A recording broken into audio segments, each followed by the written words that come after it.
तो hello everyone, आप लोग देख सकते हो कि मैंने कितना अच्छे से पूरा एकदम नोट्स प्रिपेयर करके आप सभी के लिए लाया है। तो आप इसे पूरा कंप्लीट वॉच करना, क्योंकि ये प्रेसिडेंट से रिलेटेड यहाँ से देखने के बाद मुझे नहीं लगता है कि आपका एक भी डाउट या फिर क्वेश्चन बचेगा। तो ये मैं बहुत ही शॉर्ट तरीके से आपको करवाने वाला हूँ, मात्र 10 से 15 मिनट का वीडियो है। तो पूरा कंप्लीट वॉच करना, तो आपको बहुत अच्छा लगेगा और आपको जल्दी से जल्दी रिवाइज भी हो जाएगा। आप इसको 2x पे भी लगा के देख सकते हो। तो चलिए स्टार्ट करते हैं। सबसे पहले आपको पता है कि प्रेसिडेंट का मतलब होता है राष्ट्रपति। जो हमारे कार्यपालिका जो होता है, एग्जीक्यूटिव होते हैं, उनके हेड होते हैं। अब ये एग्जीक्यूटिव क्या होता है, हमारे जो इंडियन कॉन्स्टिट्यूशन है उसमें 3 स्तंभ है, आपको पता भी होगा। जैसे एक एग्जीक्यूटिव होता है, एक लेजिस्लेटिव होता है और एक जुडिशियरी होता है। तो जो एग्जीक्यूटिव होते हैं उनके जो हेड हमारे राष्ट्रपति है, राष्ट्रपति मतलब प्रेसिडेंट ऑफ इंडिया है ये। उसके बाद इनके बहुत सारे योग्यता बनने का है, कि ऐसे नहीं कि कोई भी आदमी जो है भारत का राष्ट्रपति बन जाएगा। उनके लिए कुछ योग्यता होना चाहिए, कुछ क्वालिफिकेशंस होना चाहिए। तो इनका अभी क्वालिफिकेशंस की अगर बात करें तो भारत का सबसे पहले नागरिक होना चाहिए। ऐसे कोई भी लोग जो है बड़े बड़े जो पोस्ट पर जाते हैं तो उनके लिए सबसे ये एक नॉर्मल है कि वो हमेशा भारत का नागरिक होना चाहिए। उसके बाद वो 35 साल का होना चाहिए। 35 साल का मतलब 35 ईयर्स का होना चाहिए, तभी वो जो है भारत का राष्ट्रपति बनने लायक हो सकते हैं। उसके बाद लोकसभा का सदस्य चुने योग्य होना चाहिए। लोकसभा का ये, जैसे ये भारत का नागरिक तो हर कोई होता है और 35 साल भी हर कोई होता है, तो क्या हम भारत का राष्ट्रपति बन सकते हैं? तो ऐसा नहीं है।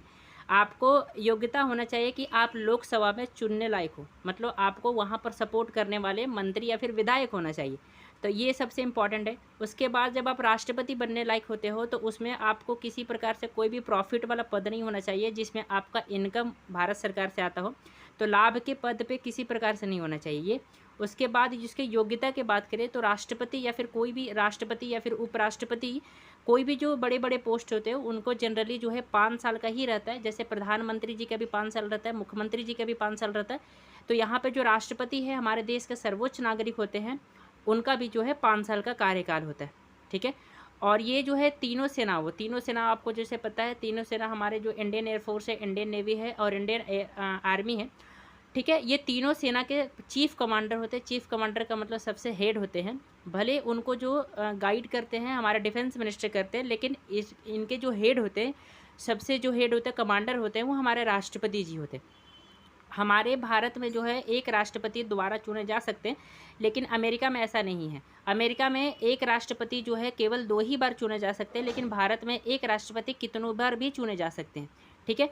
जैसे अब डोनाल्ड ट्रंप की बात करें तो अमेरिका के राष्ट्रपति है, वो बस 2 बार बन चुके हैं, तो अब तीसरा बार नहीं बन सकते। लेकिन हमारे भारत के राष्ट्रपति जैसे अभी द्रौपदी मुर्मू है, जो भारत की अभी राष्ट्रपति है, तो वो कितनों बार भी चुने जा सकती है। ये भारत और अमेरिका के संविधान में थोड़ा सा अंतर है। उसके बाद जो राष्ट्रपति जी का अगर त्यागपत्र देना रहेगा तो वो त्यागपत्र जो है उपराष्ट्रपति को देंगे। अगर उपराष्ट्रपति को त्यागपत्र देना रहेगा तो वो राष्ट्रपति को देंगे। तो ये एक दूसरे के साथ इंटरचेंज करते रहते हैं अपना त्यागपत्र को। और जब राष्ट्रपति जब बनते हैं नए नए, तो उनको जो शपथ दिलाया जाता है, और उनको जो शपथ जो होता है CGI का मतलब होता है चीफ जस्टिस ऑफ इंडिया। जैसे आपको पता है कि भारत में सुप्रीम कोर्ट होता है, और सुप्रीम कोर्ट में एक जजेस प्लस में अदर जो 33 जजेस होते हैं। तो उसमें जो सबसे हेड जजेस होते हैं, जिनको CGI बोलते हैं, वो CGI जो है राष्ट्रपति जी को शपथ दिलाते हैं, जैसे आपको पता भी होगा। लेकिन अगर गवर्नर की बात करें, स्टेट में गवर्नर है होते हैं, तो उनको जो कौन दिलाते हैं, तो जो हाई कोर्ट के CGI होते हैं, ठीक है, वो हाई कोर्ट के CGI जो है गवर्नर को शपथ दिलाते हैं। तो ये कुछ कॉमन पॉइंट था जो आपको इतना पता होना चाहिए राष्ट्रपति से रिगार्डिंग। तो अब हम इम्पॉर्टेंट आर्टिकल्स पढ़ेंगे। ये आर्टिकल्स बहुत इंपॉर्टेंट है और मैं इसको आपको तुरंत याद करवा दूंगा, चुटकी भर में याद करवा दूंगा, क्योंकि इसका एक ट्रिक भी है। तो ट्रिक जाने से पहले एक थोड़ा सा एक बार डिटेल देख लेते हैं, उसके बाद ट्रिक में हम चले जाएंगे। तो सबसे पहले आपको पता होना चाहिए कि हमारा जो राष्ट्रपति होता है उनका जो आर्टिकल होता है 52 से लेकर 62 होता है। तो सबसे पहले तो यही पूछ लेता है कि हमारा राष्ट्रपति का आर्टिकल कितने से कितने के बीच में होता है। तो आपको पता होना चाहिए कि ये 52 से लेकर होता है 62 के बीच में।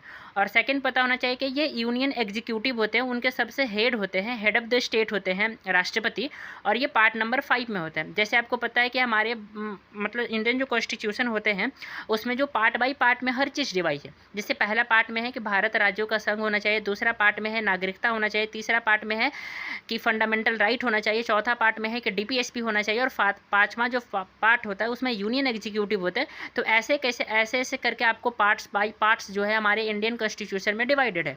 तो हमारे जो राष्ट्रपति मैम होते हैं, हमारे अभी जो राष्ट्रपति मैम है उस कारण से मैं ये संबोधित कर रहा हूँ, अभी जो राष्ट्रपति हैं वो यूनियन एग्जीक्यूटिव का सबसे हेड होता है, और ये आर्टिकल जो मैंने बता दिया, और ये पार्ट नंबर 5 से अकॉर्डिंग करते हैं। अब हम एक एक करके पढ़ते हैं कि ये आर्टिकल जो 52 से लेकर 62 के बीच में है कि किस आर्टिकल में क्या क्या बात कहा गया है। ये डायरेक्ट पूछ दिया जाता है। जैसे हम लोग एसएससी के एग्जाम देते हैं और पीवाईक्यू क्वेश्चन लगाते हैं, तो वहाँ पर डायरेक्ट पूछ दिया जाता है कि बताइए राष्ट्रपति जी का कार्यकारी शक्ति कौन सा आर्टिकल में है। तो जब तक आपको आर्टिकल नहीं पता रहेगा तो फिर आप कैसे लगाओगे। तो सबसे फर्स्ट जो होता है आर्टिकल 52 होते हैं, और आर्टिकल 52 में बोला जाता है कि राष्ट्रपति का एक पद होना चाहिए। हमारे भारत में राष्ट्रपति का एक पद होना चाहिए, जिसमें जो आर्टिकल 52 में बोला जाता है, ठीक है। और ये राष्ट्रपति जो होता है तीनों सब चीज़ का हेड होते हैं। सब चीज़ का जितने भी बड़े बड़े नियम कानून बनते हैं सब इन्हीं के साइन के बाद बनते हैं। आर्टिकल 53 की बात करें तो आर्टिकल 53 में जो होता है संघ की कार्यपालिका की शक्ति होते हैं। इनमें एग्जीक्यूटिव का सबसे हेड होता है, जैसे मैंने आपको ऊपर ही बताया।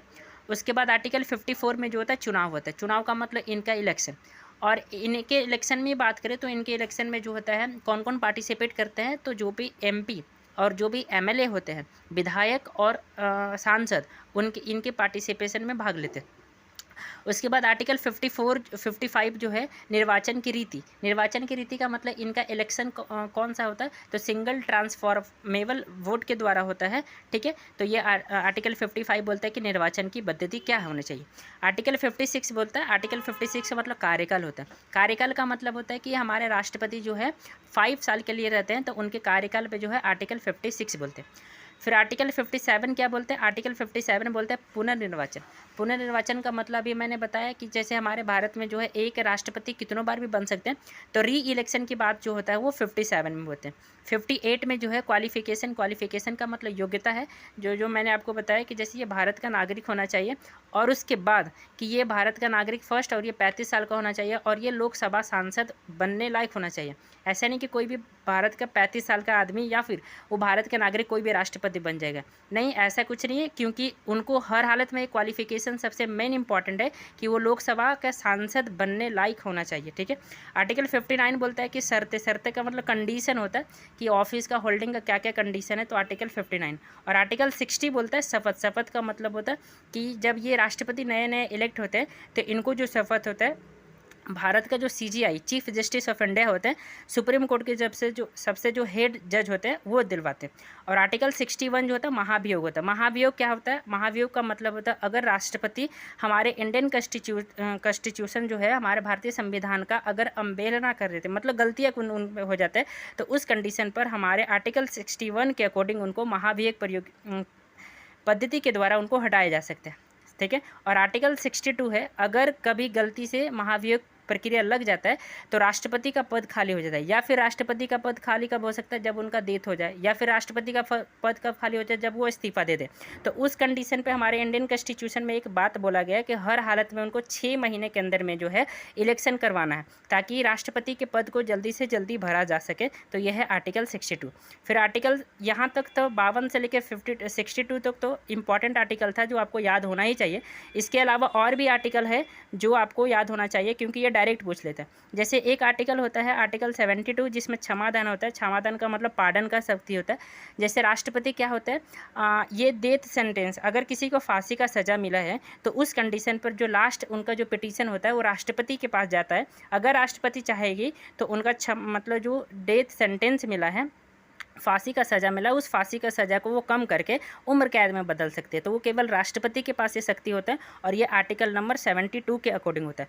उसके बाद राष्ट्रपति जो है आर्टिकल 75 के अकॉर्डिंग सत्र का मतलब आपको पता है, जैसे लोकसभा जब नया बनता है तो बहुत सारे सेशन होते हैं, जैसे बजट सेशन और भी बहुत सारे सेशन होता है, तो वो आर्टिकल 72 के अकॉर्डिंग होता है, उस आर्टिकल 85 के अकॉर्डिंग होता है। और उसके बाद जो है आर्टिकल 123 में अध्यादेश। अब ये अध्यादेश क्या होता है मैं बताता हूँ आपको। जैसे कभी कभी क्या होता है कि हमारे सत्र नहीं चलते। सत्र का मतलब होता है कि उतना जो टाइम पीरियड होता है उसमें अकॉर्डिंग जो है ना तो बजट सेशन चलता है ना ही मानसून सेशन चलता है। तो उस अकॉर्डिंग अगर हमारे देश में किसी प्रकार से कानून या फिर नियम बनाने का बात रहता है तो राष्ट्रपति जो है बिना संसद के परमिशन से वो एक आसानी से एक लॉ बना सकते हैं। और फिर जब संसद बैठेगी तो फिर उनको जो है वहाँ पर से पास करवा के फिर अध्यादेश वो जारी हो जाते हैं। तो ये अध्यादेश आर्टिकल 123 में इसी कारण बोला जाता है क्योंकि हमेशा संसद नहीं बैठती है, क्योंकि संसद बैठने का तीन महीने का गैप होता है। तो उस कंडीशन पे जो है राष्ट्रपति का एक सबसे इम्पॉर्टेंट शक्ति होता है कि वो अध्यादेश जारी कर सकते हैं। उसके बाद भी और कुछ कुछ आर्टिकल्स है जो आपको याद रखना है, बस थोड़ा सा ये आर्टिकल 112 क्या बोलता है, एनुअल फाइनेंशियल बजट। जैसे आपको पता है कि हमारे भारत में हर साल बजट लागू होता है, हर साल बजट पब्लिश किया जाता है हमारे संसद में। और संसद में जब बजट किया जाता है तो हमारे इंडियन कॉन्स्टिट्यूशन में बजट नाम का कोई शब्द नहीं है, उसको एनुअल फाइनेंशियल बजट बोलते हैं, जो आर्टिकल नंबर 112 के अकॉर्डिंग है, ठीक है।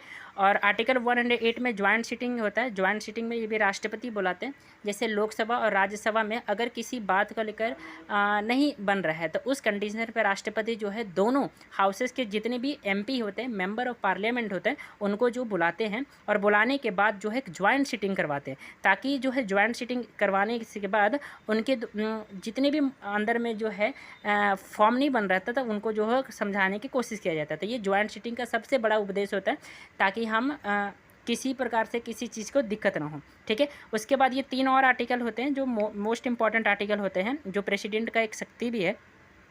वो है आर्टिकल नंबर 362, 352 और article number 356 and article number 360, ठीक है। अब आर्टिकल नंबर 352 में क्या बोलता है कि राष्ट्रपति जी के पास एक शक्ति होता है नेशनल इमरजेंसी। हमारे भारत देश में एक बार नेशनल इमरजेंसी जब लागू हुआ था, जब इंदिरा गांधी जी का सरकार था 1975 में, तो ये भी एक राष्ट्रपति जी के पास शक्ति होता है कि जब हमारे देश में किसी प्रकार से कोई गड़बड़ हो, जैसे इंटरनल डिस्टर्बेंस हो, तो उस कंडीशन पर राष्ट्रपति जो है वो जो है नेशनल इमरजेंसी लगा सकते हैं। तो ये आर्टिकल नंबर 352 के अकॉर्डिंग है। आर्टिकल नंबर 356 में क्या होता है, प्रेसिडेंट रूल होता है। प्रेसिडेंट रूल मतलब हर स्टेट में लगाया जाता है, वो उस स्टेट में लगाया जाता है जहाँ पर सरकारें अच्छे से काम नहीं करती, तो उस कंडीशन पर वहाँ पे जो है प्रेसिडेंट रूल लगाया जाता है। जैसे अभी जो नया स्टेट में लगाया गया था, आपको पता है, आपको एक कमेंट करके बताना है कि वो कौन सा स्टेट है जिसमें सबसे ज़्यादा आपको प्रेसिडेंट रूल लगाया गया, तो आपको ये कमेंट करके बताना। तो ये वो स्टेट जिसमें अगर किसी प्रकार से कोई गड़बड़ी चलते, वहाँ के सरकारें सही से काम नहीं करती, तो उस कंडीशन पर राष्ट्रपति जो है सारे चीज़ को अपने अंडर ले लेती है, उसी को बोलते हैं प्रेसिडेंट रूल। और आर्टिकल नंबर 360 में जो होता है वो फाइनेंशियल इमरजेंसी होता है। फाइनेंशियल इमरजेंसी का मतलब होता है कि वित्तीय, और ये आज तक हमारे भारत में कभी भी नहीं लगा। ये दोनों लगा है लेकिन ये हमारे इंडियन कॉन्स्टिट्यूशन में आज तक ये नहीं लगा। आर्टिकल नंबर 360 में जो फाइनेंशियल इमरजेंसी है वो नहीं लगा। सो मैंने ये अच्छे तरीके से पूरा ओवरऑल बताने के बाद किया गया। और बाकी अगर ये वीडियो पसंद आए तो प्लीज़ एक लाइक एंड सब्सक्राइब कर देना और इसे ज़्यादा से ज़्यादा शेयर करना। और आपसे एक रिक्वेस्ट है कि अगर आपको ये वीडियो और किसी रिगार्डिंग चाहिए, जैसे और टॉपिक पे चाहिए, तो आप वो कमेंट कर देना कि किस चीज़ पर चाहिए। मैं ऐसे शॉर्ट नोट्स बनाकर जो है आपको ये प्रोवाइड कर दूंगा, ताकि आप जो है ना, अब इसको पढ़ने में आपको कितना देरी लगेगा मुझे बताओ। भले मैंने अच्छे से तैयार किया है, एक एक चीज़ लिख कर तैयार किया है, लेकिन मुझे लगता है कि अगर आपको ये नोट्स दे दिया जाए तो आप बहुत ही जल्दी जो है चीज़ों को रिवाइज़ कर लोगे। तो अभी आपको ये मैं जो है प्रोवाइड करवा दूँगा, अपने जो यूट्यूब के पोस्ट में ही डलवा दूंगा। तो आप ये वीडियो देखकर जो है इसको जल्दी से जल्दी रिवाइज कर लेना। और मुझे नहीं लगता कि यहाँ से बाहर में जितने भी आर्टिकल से रिलेटेड है, जो प्रेसिडेंट से रिलेटेड है, यहाँ से बाहर में एक भी क्वेश्चन आएगा, क्योंकि मैंने सारा लिख दिया, तो फिर बाहर से कहाँ से आएगा। सो एक छोटी सी प्रयास था मेरी तरफ से। बाकी वीडियो पसंद है तो प्लीज़ मेरे चैनल को लाइक एंड सब्सक्राइब करना। So thank you everyone. और एक चीज़ और, अगर इसका आप ट्रिक चाहते हो, जैसे मैं इसका एक तो ट्रिक सिंपल होता है, आपको पता भी होगा अगर आपने कहीं से भी पढ़ा है, आपने कहीं पकानी कोका द्वियोदशम, तो वो जो ट्रिक होता है, प से पद होता है, का से कार्यपालिका होता है, को से कोटा होता है, तो पकानी कोका द्वियोदशम, तो मैं आपको वो भी लिख देता हूँ ताकि आपको अच्छे से पता हो। तो देखो ये जो है ट्रिक है कि पकानी कोका द्वियोदशम, तो मैंने अभी पूरा एक्सप्लेन किया और यहाँ पर ट्रिक है, तो ट्रिक के माध्यम से कर सकते हो। जैसे प से पद होता है, का से कार्यकारी शक्ति होता है, नि से निर्वाचन होता है, फिर को से कोटा पद्धति होता है, और का से कार्यकाल होता है, और दो से दोबारा होता है, और यो से योग्यता होता है, और द से दशाएं होता है, स से शपथ होता है, और म से महाभियोग होता है। तो आप ये ट्रिक जो है ना, इसको भी आप फॉलो कर सकते हो। नहीं तो वो जो मैंने एक्सप्लेन करके बताया तो उसको आप एक बार देख कर, और इस जो ट्रिक है इसको ट्रिक को एक बार अच्छे से कर लेना। सो आपको जो है सारा डाउट यहाँ से क्लियर हो जाएगा, और तुरंत जो है आपको सारा याद हो जाएगा। सो मैंने एक बस छोटी सी प्रयास किया है, बाकी एक सपोर्ट करना, क्योंकि आपको पता है कि इतना आसान नहीं है कि कोई भी वीडियो बनाना और उसको एग्जिस्टेंस करना, ये बहुत मुश्किल होता है। सो थैंक यू एवरीवन, एक support and please like and subscribe करना। So thank you everyone, thanks a lot.